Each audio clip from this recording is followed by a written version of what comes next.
After defending the UFC boss against the whole fighter wage criticism, Michael Chandler has managed to get that one thing literally every fighter is after: attention. That's right, UFC fans have gone nuts after hearing what Chandler had to add on to possibly one of the most controversial topics of the promotion. Stay tuned as we're about to tell you everything Chandler had to say on the issue. First up, sleepless nights. Honestly speaking, we might not necessarily agree with Michael Chandler, but we definitely know where he's coming from. Chandler, or aka Iron, thinks that the wage criticism Dana faces on a regular basis is super unfair, and he backs up his argument by expressing how Dana has had 10,000 sleepless nights to make the UFC what it is today. No doubt about it, the Iron is 100% right. The boss must have gone through a lot to turn the UFC into a money-minting mainstream sport, flying out on the daily to meet investors and sponsors, negotiating deals and contracts, securing venues for fights.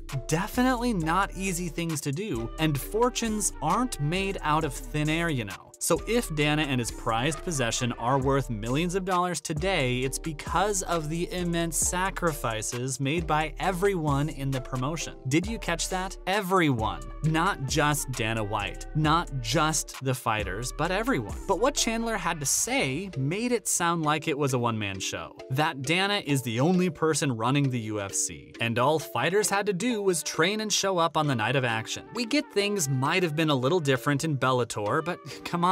Fighters are risking everything to entertain fans and put food on their table. But hey, everyone is entitled to their own opinion, and if Chandler thinks there's no problem with fighter wages, that's just his opinion. Next, fresh blood. Despite being the face of the lightweight division in the UFC, Chandler is still fresh blood. Think about it. He's fought, what, like 4 times? And we're not saying he isn't a good fighter or something. Coming to the UFC from a fighting promotion like Bellator takes guts, mainly because both of them are absolutely brutal. But what would Chandler know about the wage issue? We're sure he's probably making more in the UFC than he made at Bellator, so he's probably happy with what he's getting. Wait, cross that. He actually made more at Bellator compared to now. Honestly, that makes things a little stranger. But he also said that the UFC has opened up more doors for him. Think about the guys who've been in the promotion for years. Are we going to take Chandler's word over the likes of Anderson Silva, Francis Ngannou, or Tony Ferguson for that matter? We also have to take Dana's relationship with Chandler into consideration as well. The two have managed to maintain a perfect boss-employee relationship over the span of 2 years, but credit where it is due. Michael Chandler has done an exceptional job at making himself one of the best fighters in his weight division, so even Dana can't deny him of good opponents as of yet. But let's see what happens when Chandler gets a little sidetracked and Dana finds someone else to keep the counter ticking. Why are more and more fighters sick and tired of their contracts? Why is Silva boxing at the age of 48? No doubt the guy's a fighter at heart, but we're sure money plays some role in it. Why did Tyron Woodley, the former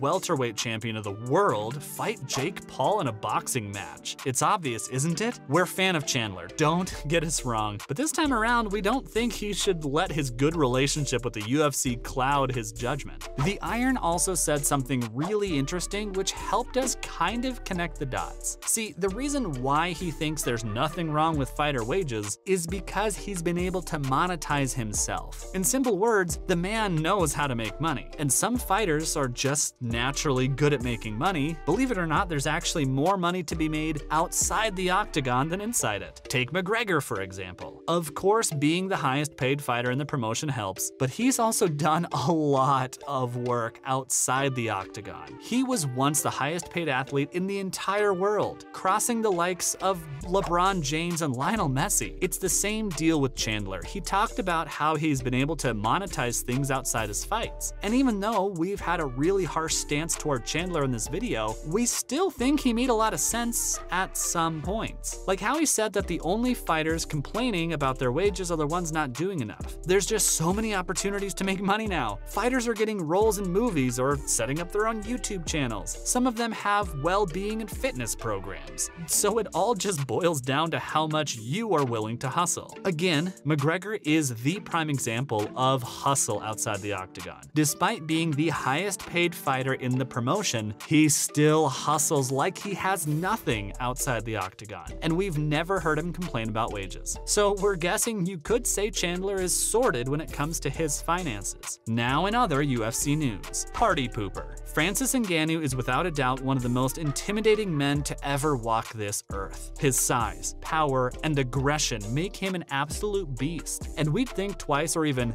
thrice before causing any sort of trouble to the walking giant. But guys like Mikel Pereira aren't necessarily afraid of the Predator. Talking to Kanal Ankarata, Mikel mentioned how a fight had almost become inevitable following his win at UFC 270. Apparently Mikel and his team just love to party. They're just some really rowdy guys. They love having a few drinks and getting lit. And since Pereira won that night, things started to get out of hand. His team was partying in a small hotel room and someone suggested that they should take things into the hallway. But what do you know? Ngannou was staying in the room right next to them. And when they got too loud in the hallway, the Predator stepped out of his room and aggressively made his way toward the party boys. He told them how they're making too much noise and better cut it down because he has to sleep. Since Pereira was beaten up pretty badly and most of them were drunk, Ngannou would have slaughtered anyone who tried to swing at him. Afterwards, Mikel told us how Ngannou got lucky that night. No, Mikel, we think you got lucky. Don't you have a trial going on? We think someone needs to go remind Masvidal he has a trial going on. We think he's kind of forgotten the fact that he could possibly end up in jail for a really long time.